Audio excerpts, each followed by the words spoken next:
हिंदी के गौरव मुंशी प्रेमचंद की लम्ही को किसी की नज़र लग गई है।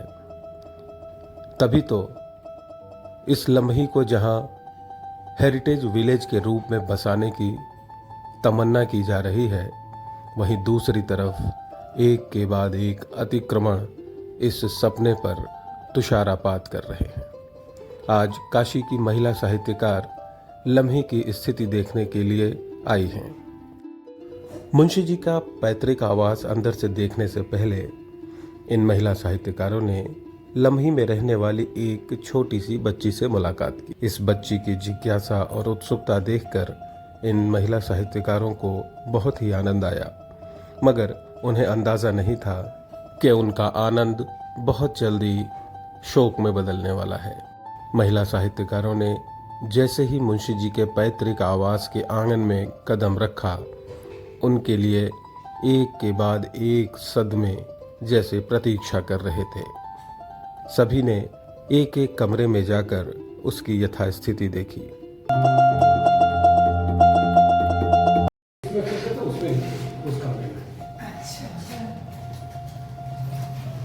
कितने साल पुराना हो गया आकाश दिखाई देता। अच्छा ये बनवाया है। ये मुलायम सिंह जब आए वो दिखे तो मुझे 25 लाख रुपए दिए। अरे वाह।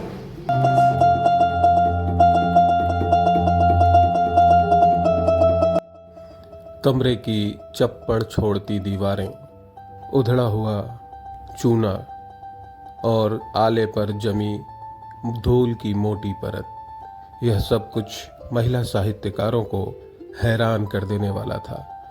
उन्हें विश्वास नहीं हो रहा था कि अमर साहित्यकार मुंशी प्रेमचंद जी की विरासत इस हालत में है। मरम्मत किया जाता है, संरक्षण। हाँ, बाकी डिजाइन इसमें मार्बल बिछा रहा था, हमने मना मरम्मत होने के बाद में यहाँ प्रेमचंद जी से संबंधित जितने हैं, एक छोटी सी लाइब्रेरी, उनकी सारी किताबें, वो सारी मैंने सब कुछ बनवाए थे, सब हाथ में जा रहा है, कोई दिख नहीं रहा। मुंशी जी के पैतृक आवास के कमरे में लगा स्विच बोर्ड यह तो गवाही दे रहा है कि इस कमरे में प्रकाश और हवा की व्यवस्था की गई थी। यह सब कुछ अतीत का हिस्सा हो चुका है। दालान के हिस्से में कुछ बच्चों द्वारा तैयार की गई पेंटिंग को देखकर महिला साहित्यकारों ने यह तय किया कि इस आवास को कुछ इसी तर्ज पर यदि सजाया जाए तो बहुत अच्छा होगा।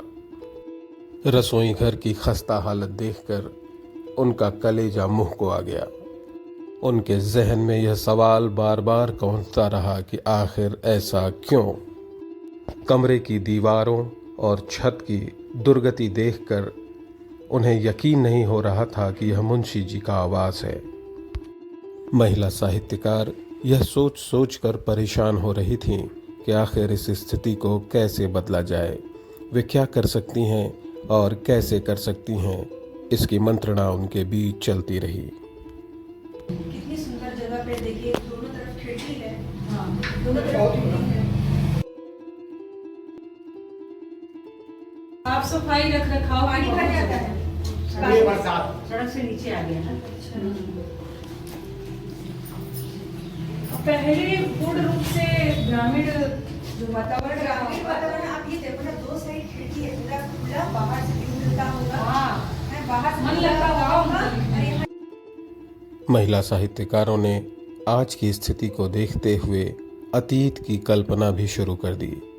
मुंशी प्रेमचंद के दौर में इस गांव का क्या नज़ारा रहा होगा, इस खिड़की से क्या कुछ दिखता रहा होगा, यह सब कुछ उनके बीच चर्चा का विषय बना रहा। लेकिन वाकई साहित्य विभाग की तरफ से यहाँ का रख रखाव करने के लिए कोई व्यक्ति जो है कि चुनिंदा होना चाहिए, जिम्मेवारी को उठाने के लिए। भूतल की स्थिति देखने के बाद अब महिलाएं जा रही हैं प्रथम तल पर। यहाँ उन्हें और भी हैरान कर देने वाली चीजें दिखने वाली हैं। फूल वगैरह साफ सफाई करके बड़ी खूबसूरत जगह पे दिया जलाते हैं। ताखा घर में होता था ना, वो तो अभी भी गांव में है। गांव नहीं, बदल रहे हैं, गांव के भी घर बदल रहे हैं, इसे रखना बहुत जरूरी है।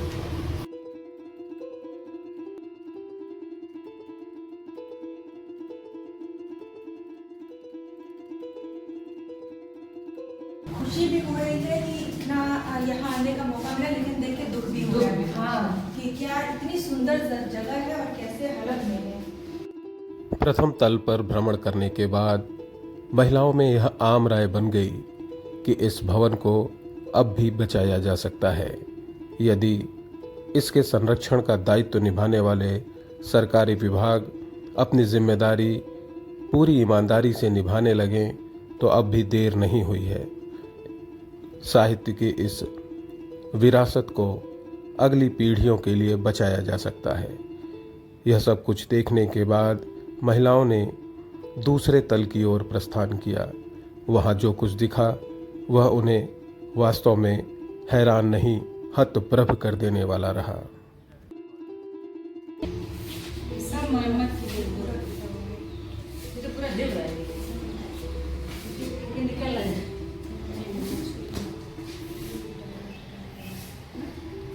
दीमक है कि क्या है? दीमक लग गया है। आ गया है देखो। सब कुछ है इसलिए नहीं है कि सब एक बार बस पहल करके चुप लगा जाते हैं, उसे बार बार पुनरावृत्ति किया जाए, उसको पहल की। महिला साहित्यकारों ने घर का एक एक कोना बड़े गौर से देखा। इसके बाद उनकी एक एक चिंता लाजमी लगी। सफाई तक नहीं हो पा रहा है तो क्या कहा जाए। इसे तो कायदे से साफ सफाई करके हर एक कमरे में कृतियों के कुछ खास झलकियां वाले पोस्टर्स और उनके फ्रेमिंग बड़े बड़े तस्वीर। मुंशी जी के दौर में इस खिड़की से झांकने पर क्या दिखता था यह तो पता नहीं, मगर आज चारों तरफ शहरीकरण ही दिखाई देता है जो अवैध कब्जों के कारण हुआ है। आप सबसे मेरा अनुरोध है, अपने जैसे जोड़िए और साहित्य में कर्मबद्ध महिलाओं को और मिलजुल करके हम लोग प्रयास करें। आते हैं थोड़ा कुछ पल्ले में लगा, दुश्मन लगेगा इसमें। देखिए पॉइंट नंबर 1 है कि इसकी मरम्मत होनी चाहिए सबसे पहले की। भाई और देख रेख ये हेरिटेज क्यों भैया, ये हेरिटेज भवन हो गया, बिल्कुल है ही है। तो आप इसको हेरिटेज भवन के अंदर ट्रीट करिए। इस पूरे गांव को हेरिटेज बनाना था। इसका जो है मेंटेनेंस बहुत जरूरी, ये रखरखाव जरूरी है। ये बिल्डिंग येलो में तो हेरिटेज मैनेज है। हाँ, बिल्कुल है कि नहीं। उपन्यास सम्राट मुंशी प्रेमचंद जी के पैतृक आवास की बदहाली देखने के बाद अब ये इन महिलाओं का समूह प्रस्थान करेगा स्मारक स्थल की ओर। वह स्मारक स्थल जिसे कभी नागरी प्रचारणी सभा ने क्रय किया था मुंशी जी के वंशजों से। मगर स्मारक स्थल तक पहुंचने से पहले उन्होंने मुख्य द्वार की बदहाली देखी, लम्हे के लोगों की राय जानी और वह नज़ारा भी देखा जहां कुछ अवैध निर्माण लगातार जारी है। बार बार चेतावनी, बार बार शिकायत के बाद भी यह सब कुछ रुक नहीं रहा है। मुंशी प्रेमचंद स्मारक स्थल पहुंचने के बाद काशी की महिला साहित्यकारों ने मुंशी प्रेमचंद जी की मूर्ति का भी अवलोकन किया। दुखद यह है कि यह मूर्ति भी अब धीरे धीरे जीर्ण होती जा रही है। स्मारक स्थल पर नित्य सेवा देने वाले दुबे जी ने बताया कि किस प्रकार मूर्ति का क्षरण नित्य होता जा रहा है। महिला साहित्यकार यहाँ यह सब कुछ देखने के बाद अभी प्रस्थान करेंगी उस छोटी सी लाइब्रेरी में जहाँ कुछ पुस्तकें मुंशी जी की रखी हुई हैं और उनके दौर की कुछ ऐसी निशानियां हैं जिन्हें वास्तव में होना तो संग्रहालय में चाहिए था, मगर वे इस कमरे में पड़ी पड़ी धूल फांकने को मजबूर हैं। इन महिला साहित्यकारों ने इस पूरे प्रकरण का विस्तार से अनुभव किया और इसके बाद वो दौरा करने गईं मुंशी प्रेमचंद शोध एवं अध्ययन संस्थान का, जिसका जिम्मा फिलहाल काशी हिंदू विश्वविद्यालय के पास है, मगर काशी हिंदू विश्वविद्यालय इस केंद्र को लेकर पूरी तरह उदासीन है। आगे क्या क्या हुआ हम आपको दिखाएंगे इस रिपोर्ट की अगली कड़ी में।